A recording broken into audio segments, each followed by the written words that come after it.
సంబంధించిన సమస్యలన్నిటి కూడా పరిష్కారం ఏంటంటే ఈసారి మన నినాదం ప్రతి ఇంటికి గురుకులం, ప్రతి ఇల్లు ఓ గురుకులం.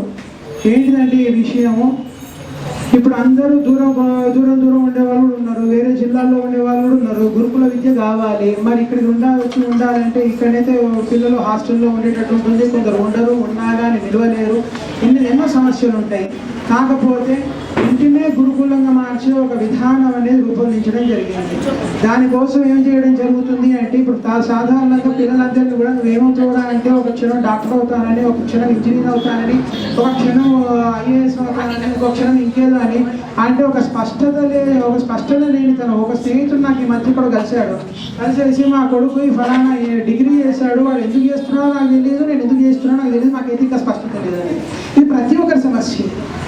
ఏదో చదువు తర్వాత క్లాస్ ఏదో చదువుతూ వెళ్తున్నావు, కానీ చివరికి గమ్యం ఏంటంటే సరైన గమ్యం నిర్ధారించుకోలేకపోతున్నాం.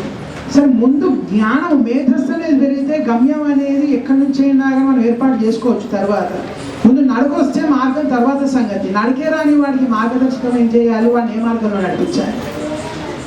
అయితే ఇక్కడ పిల్లలు గురుకులంలో ఈ 6 నెలల పాటు ఎన్నో సంఘర్షణలు పడ్డారు. మామూలు సంఘర్షణలు కాదు, సాధారణ సంఘర్షణలు కాదు.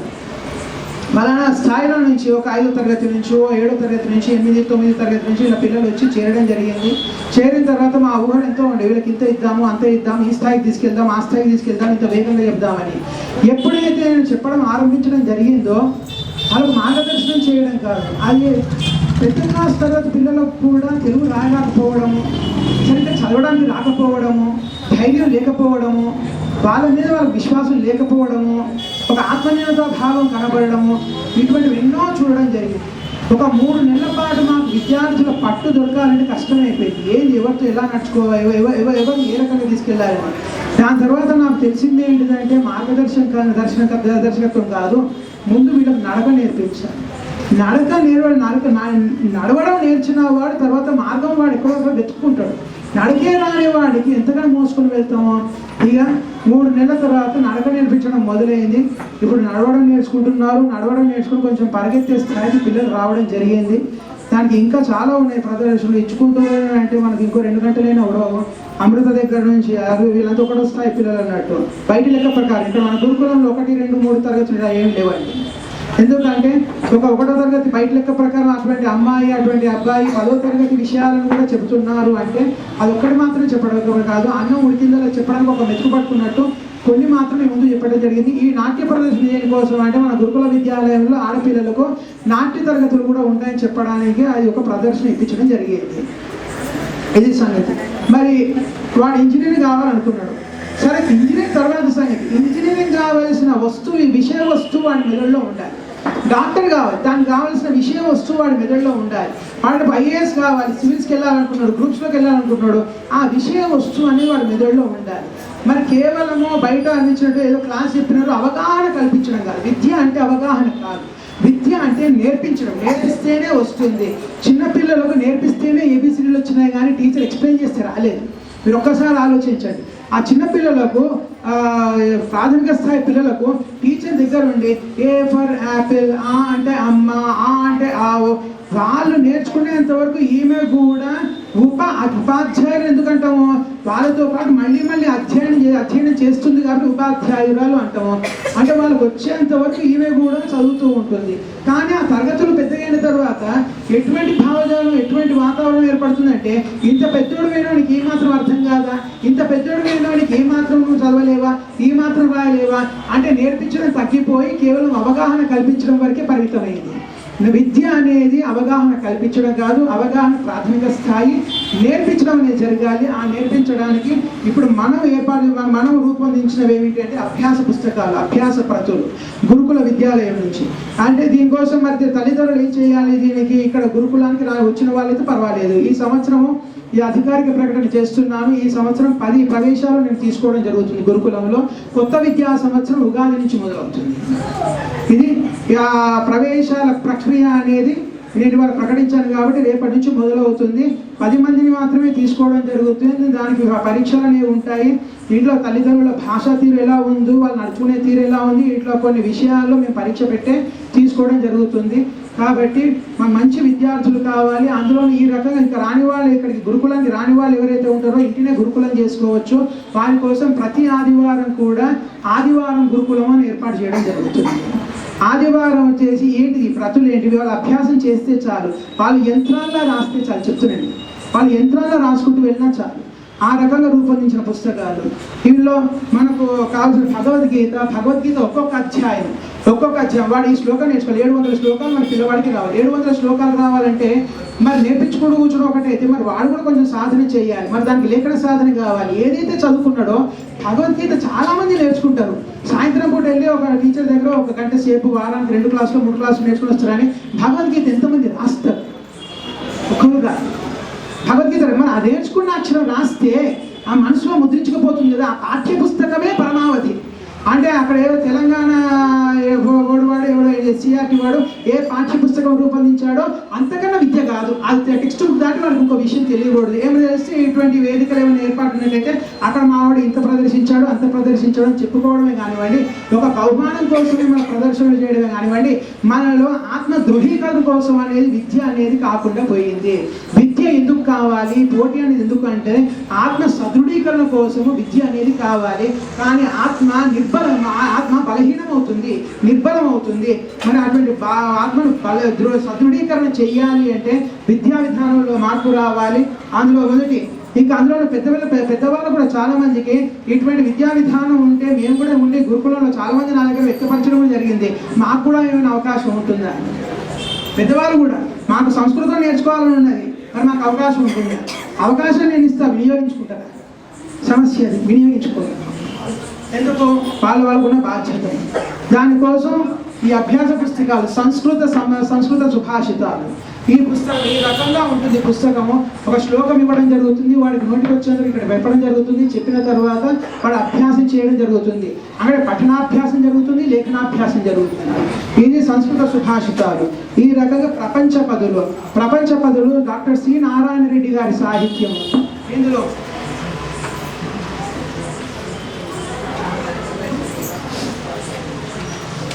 మామూలుగా 1వ తరగతి పిల్లలకు 2వ తరగతి పిల్లలకు ఎటువంటి అంశాలు నేర్పించడం జరుగుతుందండి? చిట్టి చిలకమ్మ, అమ్మ కొట్టిందా, ఊరికి వెళ్ళావా, తోటకొచ్చావా, పండు తెచ్చావా, ఈ చిన్న వాక్యాలు, చిన్న పదాలు. నింగిలోతును చూడగోరితే నీటి చుక్కను కలుసుకో, రత్నతత్వం. రండి లేవండి.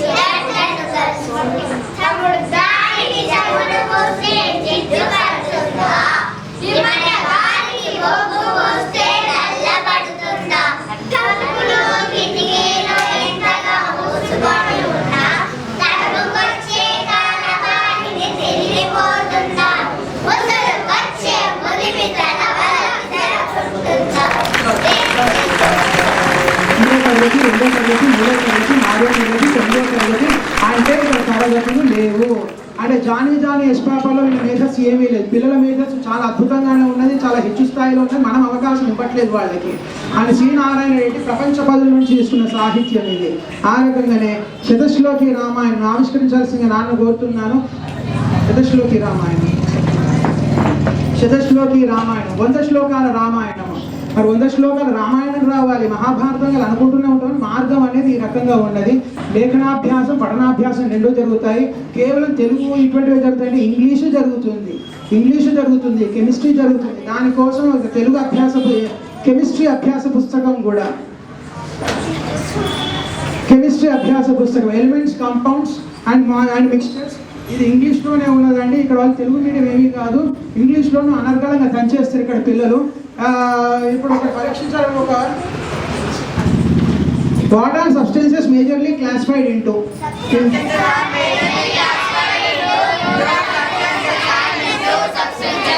దాని తర్వాత కృష్ణ సరళి అనేది ఉన్నది. ఇక్కడ చెప్పింది 10వ తరగతి పిల్లవాడు 7వ తరగతి పిల్లవాడు కాదు, 1వ తరగతి పిల్లలు చెప్పినారు. ఇక్కడ 1వ తరగతి పిల్లలు, 1వ తరగతి పిల్లవాడు 7వ తరగతి అంశాలు చెప్పిందంటే వాడు 7 సంవత్సరాల ముందున్నాడు. ఇప్పుడు 10వ తరగతి విషయాలు చెప్తున్నాడు, వాడు 10 సంవత్సరాల ముందున్నాడు. అంత వేగం గురుకుల విద్య, గురుకులాల్లోనే సాధ్యమవుతుంది. మన గురుకులాలు ఇంత పటిష్టంగా ఉండేవి. ఇటువంటి పటిష్టమైన గురుకులాలు, ఇటువంటి పటిష్టమైన భాష సంస్కృత భాష, అటువంటి సంస్కృత భాషను మన నుంచి బ్రిటిష్ వాడు దూరం చేశాడు, తురుష్కులు దూరం చేశారు, మొఘలులు దూరం చేశారు. వీరు మన వెన్నుపూసను విరగొట్టారు. ఇప్పుడు ఆ వెన్నుపూస అతుక్కొని మళ్ళీ మన సంస్కృతి మనకు రావాలి, మళ్ళీ మన విద్య మనకు రావాలి, మళ్ళీ మన విద్యా విధానం మనకు రావాలి. దానికి శ్రమ పడుతున్నది, దానికి అంకిత భావంతో పనిచేస్తున్నది. కేవలం అతిశయోక్తి కాదు, ఇది ఒక్కటే గురుకుల విద్యాలయం, ఇది ఒక్కటే. మిగతా కూడా బయట గురుకులాలు ఉన్నాయి, కానీ వేద విద్య అని ఈ రకంగా ఒక పరిమితం. సనాతన విద్య అయితే ఆధునిక విద్య ఉండదు, ఆధునిక విద్య అయితే సనాతన విద్య ఉండదు. అందులోనే ఈ సనాతనాన్ని ఆధునికాన్ని కలిపి అందిస్తున్న గురుకులం ఇది ఒక్కటే. ఆ భావజాలంతో నడుస్తున్నది ఇది ఒకటే. Even for your information sake, I will speak in English for a couple of seconds, for a couple of minutes. So here all this time I have been talking in Telugu only, and most of the people might be thinking that I am very much proficient only in Telugu and I cannot speak English, and here the entire process goes on, entire explanation goes on only in Telugu. But here reminding you people that the explanation goes on even in Sanskritam, even in Hindi, even in English. All the 4 languages have been given equal importance. There is no first language, second language, third language and fourth language. In such a way we have not divided the languages as it is divided in the schools. In the schools, if you ask some students what is your first language, means it is generally in our days we used to say it as Telugu. But now the second language or third language is Telugu. This is our what we say. We are unfortunate to say this. అది మన దౌర్భాగ్యం. తెలుగు మాతృభాష తెలుగు ఉన్నవాడు, తల్లి తెలుగు మాట్లాడుతుంది, అటువంటి తల్లి కొడుకు తెలుగు ఏ భాష అంటే వాడి 2 ద్వితీయ భాష. CBSE ICSE స్కూల్ అయితే అది తృతీయ భాష. తీసుకపోయి ఎక్కడ తల్లి తెలుగుని మనం తెలుగు మాతృభాషగా ప్రథమ భాషగా మనం చదవాలి. కానీ అటువంటి పోకళ్ళు ఇప్పుడు బడులు లేవు. తెలుగు చదివిన అంటే వాడు తెలుగులో మాట్లాడినట్టు వాడు తెలివి తక్కువ వాడు అన్నట్టు, ఇంగ్లీష్లో మాట్లాడితే వాడు మహా మేధావి అన్నట్టు. ఇంగ్లీష్లో మాట్లాడంలో మేధావితనం, తెలుగులో మాట్లాడడం తక్కువతనం అంటూ ఏమీ లేదు. విషయం కనుక అవగాహనకు వచ్చినట్టయితే ప్రతి ఒక్కడు మేధావే. ఈ రకంగా ఈ కెమిస్ట్రీ, ఈ రకంగానే రామాయణం పిల్లలకు సంపూర్ణ అవగాహన రావడానికి ఇదంతా కూడా కలిపి రామాయణం, మహాభారతం, భాగవతం, తెనాలి రామలింగ కథలు, ఇంకోటి ఇప్పటివరకు మా పాప ప్రదర్శించిన ఝాన్సీ లక్ష్మిపై ఏకపాత్రాభినయాలను కూడా సంకలనం చేసి ఈ పుస్తకం మొత్తం ఈ రోజు మీకోసం అని 8 పుస్తకాల ఆవిష్కరణ కోసం మీ ముందు పెట్టాను. ఈ రకంగా నాకు 500 పుస్తకాలు వస్తాయి. 500 పుస్తకాలు ప్రతి 10 రోజులకు ఒక పుస్తకం విడుదలవుతుంది. ప్రతి 10 రోజులకు ఒక పుస్తకం విడుదలవుతుంది. సంవత్సరానికి 360 రోజులు. ప్రతి 10 రోజులకు ఒక పుస్తకం అంటే నెలకు 3 పుస్తకాలు, సంవత్సరానికి 36 పుస్తకాలు. 500 పుస్తకాలు అంటే మీరు బేరీజ్ వేసుకుంటే దాదాపు 10 సంవత్సరాలు పడుతుంది. ఈ పుస్తకాలు చదువుకుంటే ఇంజనీరింగ్ కావాలనుకున్నవాడు ఇంజనీర్ కావచ్చు, ఐఐటీలో సీట్ కావాలనుకున్నవాడు వాడు అవుతున్నాడు. నేను మాట ఇవ్వట్లేదండి. ఆ స్థాయి విద్య ఉంటుందని మాత్రమే నేను మాట ఇస్తున్నాను. నేను ఆ స్థాయి విద్య నేర్చుకోవడానికి అవకాశం ఉంటుందని మాత్రమే నేను మాట ఇస్తున్నాను. నేను ఎందుకంటే బయట మనవాడికి సీట్ ఇచ్చుకుంటూ కూర్చుంటామని ఎవరు పోటీకి చాలా మంది ఉంటారు. కాకపోతే ఆ స్థాయిలో పోటీ పడగలిగే సామర్థ్యం వీళ్ళలో వస్తుంది. ఐఐటి కానివ్వండి, మెడిసిన్ కానివ్వండి, మళ్ళీ దాని తర్వాత సివిల్ సేన కానివ్వండి, నేను సంకలనం చేసిన, నేను రచించిన అభ్యాస పుస్తకాలు కనుక వాళ్ళు ఒక్కటి కూడా పాత పుస్తకాలు వాడికి అమ్ముకోకుండా ఆ పుస్తకాలు వాళ్ళు జీవితాంతం వాళ్ళ దగ్గర పెట్టుకున్నట్టయితే, ప్రతి ఒక్క పుస్తకం వాడు పెట్టుకున్నట్టయితే 1వ తరగతి స్థాయి వర్ణమాల దగ్గర నుంచి గ్రూప్స్, దాని తర్వాత UPSC, ఇటువంటి వాడికి ఏ సబ్జెక్ట్ కావాలన్నా ఆ సబ్జెక్టు రాత్రికి రాత్రి కావాలి. ఇది నాకు కొన్ని సంవత్సరాల పాటు నేను ఒక తపస్సులా చేయాల్సిన ఒక యజ్ఞము. ఈ యజ్ఞంలో అవన్నీ కూడా రావడం జరుగుతుంది. ఇప్పటికి చూసాయిగా ఇప్పటి వరకు నేను ఒక 8 పుస్తకాలు ప్రదర్శన కోసం, ఆవిష్కరణ కోసం ఏర్పాటు చేయడం జరిగింది. ప్రతి 10 రోజులకు ఫిజిక్స్, కెమిస్ట్రీ, తెలుగు ప్రతి ఒక్క అంశాన్ని కూడా ప్రాధాన్యత ఇస్తూ, ఇప్పుడు తెలుగులో ఆడేదో అంశం చదువుతాడు, వాడు సందుడు రావు, సమాసాలు రావు, పదం విడదీయడం చూస్తే వాడు గుణసంధ్య తెలియదు, లేకపోతే సామాజిక సంధ్య తెలియదు, లేకపోతే వృద్ధి సంధ్య తెలియదు, ఏంటిదో తెలియదు. ఏదో పై అవగాహన, ఏదో అత్యవసర అవగాహన, పైన పటారం లోన నటారం అన్నట్టే ఉంటుంది. మొత్తానికి చూస్తే మన వాడికి ఏమైనా విద్య పట్టున్నదంటే అదేమి ఉండదు. కాకపోతే ఇక్కడ రచిస్తున్న అభ్యాస పుస్తకాలు ఏ రకంగా ఉంటాయి అంటే ప్రతి ఒక్క అంశాన్ని కూడా లేవనెత్తుతూ, ప్రతి ఒక్క అంశానికి కూడా ప్రాధాన్యత ఇస్తూ ఖచ్చితంగా వాళ్ళు చదివి తీరాలి, ఖచ్చితంగా వాళ్ళు రాసి తీరాలి, అభ్యాసం అయ్యి తీరుతుంది. దీనివల్ల ఏం జరుగుతుందంటే వాళ్ళకు వాక్శుద్ధి వస్తుంది, మళ్ళీ మేధాశుద్ధి జరుగుతుంది, మేధస్సు వికసిస్తుంది. ఈ రకంగా వాళ్ళ విద్య అనేది, వాళ్ళ అభ్యాసం అనేది కొనసాగుతుంది. ఇది పుస్తకాల ఆవిష్కరణకు సంబంధించింది. ఇక చెప్పాలనుకున్న చాలా విషయాలు ఉన్నాయి కానివ్వండి, మీకు మాట ఇచ్చినందుకు నేను 8 అయింది, 8:15 దాటనివ్వనున్నాను. ఇంకా 7 నిమిషాల సమయం నాకు ఉన్నది. ఈ 7 నిమిషాల సమయంలో కొంచెం సనాతన భావజాలం మీ అందరిలోనూ నాటాలని కొన్ని ప్రతులు ఇక్కడ నా దగ్గర ఉన్నాయి. ఒక్కొక్క తల్లిదండ్రులకు ఒక్కొక్క ప్రతి కొంచెం యువకులను ప్రేమిస్తూ గురుకుల వృత్తిలో తోడ్పడుతున్న వాళ్ళని ఒక్కసారి గుర్తింపు ఇవ్వాల్సిన బాధ్యత నా మీద ఉన్నది. వెంకటేశ్వర రెడ్డి, నువ్వు ఉంటే వెంకటేశ్వర రెడ్డి ఉన్నట్టే. కోటేశ్వరమ్మ రావాలి. కోటేశ్వరమ్మ గురుకులని నా టీచర్. ఏం జరిగినా కానీ పిల్లలు అజ్ఞానంలో ఉంటారు, ఏదో అంటుంటారు, ఏదో అనేది జరుగుతూనే ఉంటుంది. అవన్నీ కూడా చూసుకుంటే గురుకులను సఫలంగా చూసుకుంటారు.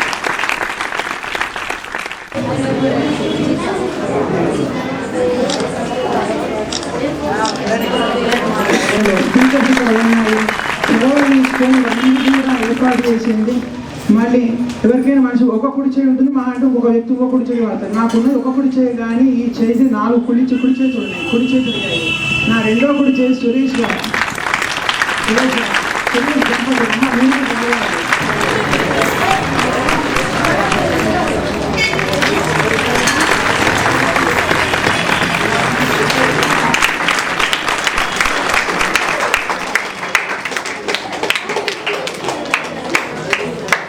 చెప్పాలంటే ఇద్దరు పిల్లలు మహాయోగులు, అద్వైత ప్రాద్వైతి. ఒకసారి లేచి కనబడాలండి.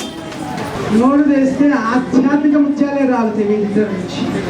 ఆ వయసు చిన్నది, కానీ వాళ్ళ నుంచి ఆదిశంకరాచార్యుడి భావజాలం వాళ్ళు ఇంత అద్భుతమైన భావజాలం, భావజాలం కాదు. అంతటి ఆధ్యాత్మికత ఇద్దరు పిల్లలు. అందులో మా అన్న పీఠాధిపతి అవుతాడంటే పీఠాధిపతి చెల్లెని గర్వంగా చెప్పుకుంటాను. వీళ్ళ లక్ష్యం ఏంటంటే జీవితంలో పీఠాధిపతి కావాలి. డాక్టర్ కావాలి, ఇంజనీర్ కావాలి, పీఠాధిపతి కావాలని వీడి లక్ష్యం. కాకపోతే నేనే కొంచెం పట్టి పీఠాధిపతి కాదు నాన్న, ఇంత పీఠాధిపతి నేను లౌకికంగా ఉండాల్సి వస్తుంది. సంపూర్ణమైన ఆధ్యాత్మికతలో మునగాలి అంటే సన్యాసి కావాలి. పీఠాధిపతి కూడా వచ్చిన భక్తులందరినీ కూడా అక్షింతలు వేసుకుని కూర్చోండి, అది తలనొప్పి. ఇక వచ్చినోడేమో చక్కగా అక్షింతలు వేసుకుని పోతాడా, వాడి సమస్యలన్నీ కూడా చిట్టా పెడతాడు. మా అమ్మాయి పెళ్లి కావట్లేదు, ఏం చేయమంటారు, ఇది చేయండి, థ్యాంక్ యూ. స్వామి గారి దగ్గర థ్యాంక్ యూ చెప్పిపోతుంది. ఆయన తలనొప్పులు అనుకుంటాయి. ఈ తలనొప్పులు ఉన్న తర్వాత ఇంకా సంపూర్ణమైన ఆధ్యాత్మిక జీవనం ఎక్కడ వచ్చినట్టు. అందుకే పీఠాధిపతి కాదు, పీఠాధిపతి కంటే కూడా గొప్పమైన స్థానము సన్యాసి స్థానం. సన్యాసి ఏంటనుకోండి, సంసారాన్ని కూడా వదిలేసి, సంసారంలో ఉన్న భావజాలను వదిలేసి మోక్షాన్ని సాధించవచ్చు. అటువంటి భావజాలంతో ఉన్న పిల్లలు ఇద్దరు కూడా ఆ వయసు తగ్గ ఆలోచన కాదు, వయసుకు ఎన్నో రెట్లు ఎక్కువ ఆలోచన ఇద్దరు పిల్లలు.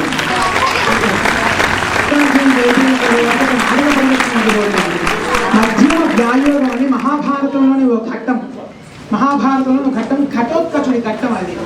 ఆ నాటకం అనేది అతి త్వరలో ప్రదర్శించడం జరుగుతుంది. గురుకుల విద్యార్థులు ఆ నాటకంలో పాత్రధారులు. ఆ సంస్కృతంలో ఆ నాటకం అనేది ప్రదర్శించడం జరుగుతుంది. అది ఎప్పుడు అనేది నేను సమూహం. దత్తాత్రేయ జయంతి రోజు మనకి ఇక్కడ స్క్రిప్ట్. దత్తాత్రేయ జయంతి రోజు గురు చరిత్ర ఆధ్యాత్మిక వెబ్ సిరీస్ గురుకుల విద్యాలయం నుంచి మనం నిర్మించబోతున్నాము. గురు చరిత్ర వెబ్ సిరీస్. అది పిల్లలు అందులో పాత్రధారులు ఉండొచ్చు, బయట వాళ్ళు కూడా పాత్రధారులు ఉండడం జరుగుతుంది.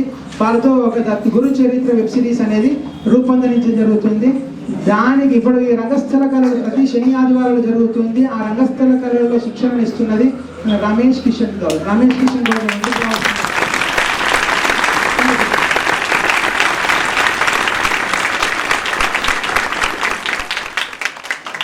ఎందుకు 1999 నుంచి రమేష్కి నాకు అనుబంధం. ఇంకా 3 సంవత్సరాలు అయితే మా అనుబంధానికి 30 సంవత్సరాలు వెళ్ళేది. రంగస్థల నటుడు తాత శ్రీరాములు గారు. మీకు శంకరాచార్యులు గారు తెలిసే ఉంటుంది. శంకరాభరణం శంకర శాస్త్రి గారు, జేబీ సోమయాజనం, వాళ్ళంతా కూడా స్నేహితులు. వాళ్ళంతా ఒకటే సమూహం. గరిమెల్ల రామూర్తి గారు, సోమేశ్వరరావు గారు. వారి దగ్గర శిష్యరికం చేసే అదృష్టం ఆ ఇద్దరికి రావడం జరిగింది. అందులోనూ చాట శ్రీరాములు గారు వెంకటేష్కి నాగార్జునకు వాచికంలో శిక్షణ ఇవ్వడం జరిగింది. అంటే ఏ రకంగా స్వరం ఉండాలి, ఏ రకంగా సంభాషణ చెప్పాలని. అటువంటి చాట్ల శ్రీరాములు గారి దగ్గర కొన్ని కోట్లు కొన్ని లక్షలు అప్పటికే గడించిన చాట్ల శ్రీరాములు గారు కేవలం గోవిందుడు సిద్ధార్థ ఒక నాటకం కోసం నన్ను ఒక్కడిని మాత్రమే పిలుచుకొని ఒక గంట సేపు వ్యక్తిగతమైన శిక్షణ నాకు ఇవ్వడం జరిగింది. వారి శిక్షణలో మేమందరం ఇద్దరం పైకి రావడం జరిగింది. ఈ రకంగా హైదరాబాద్ సెంట్రల్ యూనివర్సిటీ నుంచి తను రంగస్థల కళలో పర్ఫార్మింగ్ ఆర్ట్స్లో డిగ్రీ పూర్తి చేసుకోవడం జరిగింది, పీజీ పూర్తి చేసుకోవడం జరిగింది. నేను మాత్రం మధ్యలో ఆపేసి ఈటీవీకి వెళ్ళినా, ఈటీవీలో వార్తా విభాగంలో నేను పనిచేయడం జరిగింది, వార్తలు రాయడం జరిగింది. అవన్నీ కూడా కొంతకాలం జరిగిన తర్వాత మళ్ళీ ఎంఫార్మసీ వైపు వచ్చేసి ఎంఫార్మసీ పూర్తి చేసుకొని బోధనా రంగంలో స్థిరపడడం జరిగింది. ఒకటి నాటకం అనేది ఒకటి ఉంటుంది, రమేష్ దగ్గర నుంచి మనకు వెబ్ సిరీస్ అనేది ఒకటి ఉంటుంది.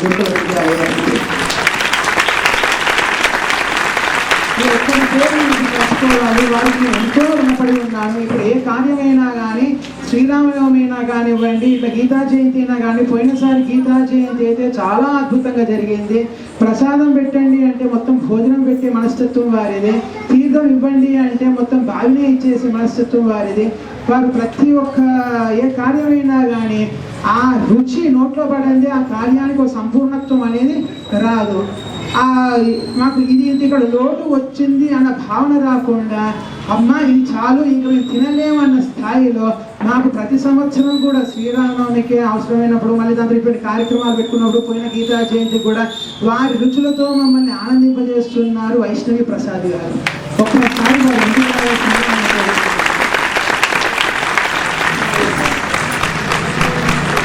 ఇంటికి చిన్న సత్కారం. భగవద్గీత పుస్తకం విద్యా ప్రకాశానందగిరి స్వాముల వారిది అద్భుతమైన భగవద్గీత. మన జీవితం సార్థకం అవ్వాలి, నిజంగా మనం జ్ఞానం చెప్పుకోవాలనుకున్నట్టయితే వారి భగవద్గీత చదవాల్సింది. అంత అద్భుతమైన నిర్వచనాలు అందులో ఉండడం, అంత అద్భుతమైన వివరణ దాంట్లో ఉంటుంది. ఎందుకని వారు మాకు ఎంతో చేశారు. కాకపోతే మేము ఇక చేయగలిగింది కూడా భగవద్గీత కంటే కూడా ఏముంటుంది. వారికి మీ చిరు సత్కారం మనం అందుకోండి. భగవద్గీత పుస్తకం కూడా నేను మీకు అందిస్తాను.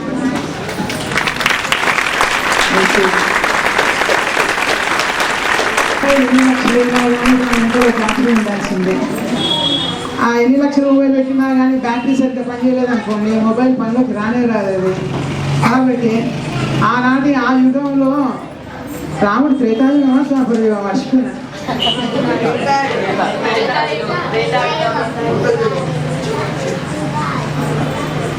రాముడికి శ్రీరాముడికి ఒక సీత, ఈ సాకేత రాముడికి ఒక శిరీష. ఆ శిరీషలో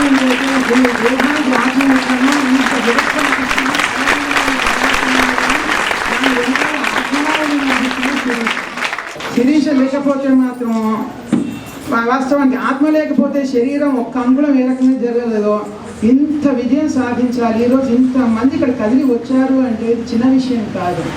అందులోనూ ఒక కార్యక్రమం అనేది గీతా జయంతిలా చేస్తున్నాము. ఒక రామరేషన్ ఇంతమంది శిష్యులు కూడా ఒక్క పిలుపుకి కేవలం నేను ఒక్కొక్క ఫోన్ చేసి కూడా పిలిచింది ఏమీ లేదు.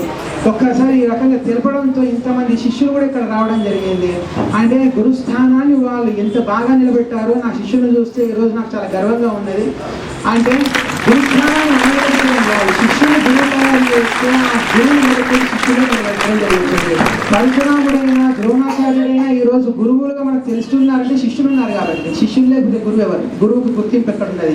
అందుకే ప్రతి ఒక్క శిష్యులు కూడా నేను దీవిస్తూ ఆశీర్వదిస్తూ వాళ్ళు జీవితంలో పైకి రావాలని, ఇలాగే సనాతన భావాలతో ఎదిగి సమాజానికి సనాతన సేవ అందించాలని, వారు ఏ వృత్తిలో ఉన్నా కానీ సనాతనీయులుగా ఉండాలి అని కోరుకుంటూ ప్రతి ఒక్కరిని కూడా నేను దీవించడం జరుగుతుంది.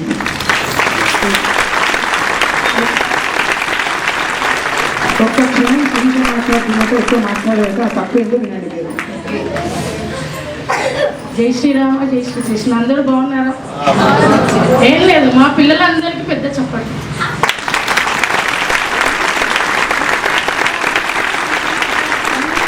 వాళ్ళు లేదు మేము లేము అంటే మా దగ్గర నుంచి వాళ్ళు నేర్చుకోవడం కాదు, వాళ్ళ దగ్గర నుంచి మేము ఎంతో నేర్చుకున్నాం. యాక్చువల్లీ ట్యూషన్ ముందు మొదలుపెట్టింది 10th క్లాస్ వరకు. పిల్లలే మాకు మోటివేట్ చేశారనమాట, ప్రేరణ ఇచ్చారు, మీరు ఇంటర్ కూడా చెప్పగలరు అని. సో ఇంటర్ ఒక స్టెప్ ముందుకెళ్ళాము. తర్వాత వాళ్ళే ఎంసెట్ ఐఐటి అంటే ప్రతి దగ్గర వాళ్ళు మమ్మల్ని ఇన్స్పైర్ చేశారు, అంటే మోటివేట్ చేశారు. కాబట్టి ఇంత దూరం వచ్చాము. అంటే వాళ్ళు కేవలం ఇక్కడ చదువు మాత్రమే కాదు, లీడర్షిప్ క్వాలిటీస్ ఏదన్నా ఇప్పుడు ఏదైనా ఈవెంట్ ఏదైనా కార్యక్రమం ఉంది అంటే ఎవరైనా సరే ఎంత పనున్నా మా దగ్గరకు వచ్చి మాకు సహాయంగా ఉంటారనమాట. అందుకే మా పిల్లలందరికీ కూడా ఒకసారి పెద్ద చప్పట్లు.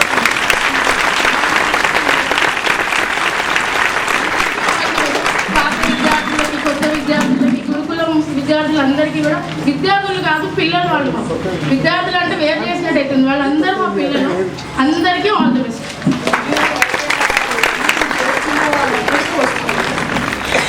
ట్యూషన్ కాదు వాళ్ళకు వాళ్ళు ఏదో మళ్ళీ ఏ రకమైన ఆడపిల్లకు పుట్టిళ్ళు మెట్టిళ్ళు అని ఉంటుందో వాళ్ళకి ఏదో ఇంకో విద్యను అందిస్తున్న ఇక్కడ వీళ్ళు ఒక ట్యూషన్కి వచ్చేసి ఏదో కొంతకాలం ఉండిపోయిన అన్న భావం అనేది ఏ పిల్లవాళ్ళలో ఉండదు.